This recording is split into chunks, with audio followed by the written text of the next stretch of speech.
তরকারি মাছের তরকারি দিয়ে কিন্তু এ তো মুড়ি দিচ্ছেন। মুড়িও দিতেছি। মুড়ি দিচ্ছে তাহলে হচ্ছে কি ওটা? এটা হবে মানে একেবারে ঝরঝরা, মানে একেবারে শুকনা। এটা কি আজকেই খাবেন না কাল সকালের জন্য রাখবেন? এটা সকালেও খাওয়া যাবে, আজও খাওয়া যাবে, কালও খাওয়া যাবে। 2-3 দিনের খাবার একদিন আর কি। হ্যাঁ হ্যাঁ। কিন্তু মুড়ি দিয়ে একটা আলাদা হুম একটা রেসিপি। হুম ওটা কি পানি লাগবে নাকি হুম না, মিষ্টি টিষ্টি কিছু দিচ্ছেন? পানি দিলে তো খাওয়া যাবে না 2-4 দিন। 10 দিন বসেও খাওয়া যাবে, সমস্যা হবে না। চুলোটা তো ভালো হয়েছে। 10 দিন পরেও খাওয়া যাবে, বুঝলেন?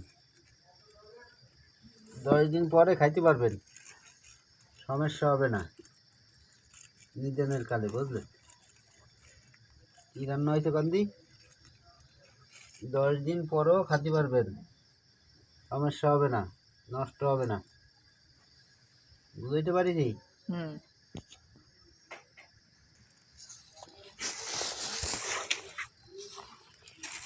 একবার রান্না 10 দিন পরে খাবেন।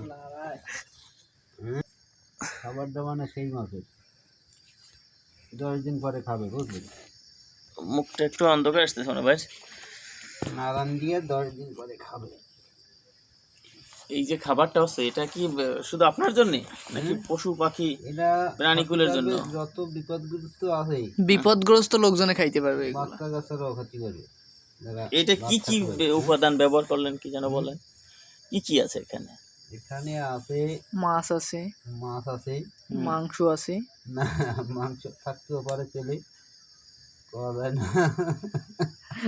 তেল আছে, 3-4 ধরনের খাবার আছে। রান্না আছে মসুরি ডাল। ডাল তো দেখি না। দেখি তো কতগুলো মুড়ি আর চিড়া। না, ডাউল আছে ভিতরে, ভিতর নিচের ডাউল দিকে আছে আছে। 1 বাটি, তরকারি আছে মাছের তরকারি 1 বাটি, হ্যাঁ মাছের তরকারি আছে 1 বাটি, ভাত 1 বাটি, বেশ। তো উপর দিয়ে শুধু চাপা হচ্ছে, গেলে নিচের যে তরকারি সেটা কি উপরে আসবে না? তরকারি সব আপনার মানে ওইটা পুড়ে লাগবে নিচে, তাই তো? কোনো পুরাপুরি কোনো সিস্টেম নেই, আশা করি যতদিন কোনো পুরাপুরি কোনো সিস্টেম নেই। একা করি একা খাবো। হ্যাঁ, একা করবো একা খাবো। না একা খাবো না, এখন যে খাইতে পারবে সেই ভক্তি যার হবে সে খাবে।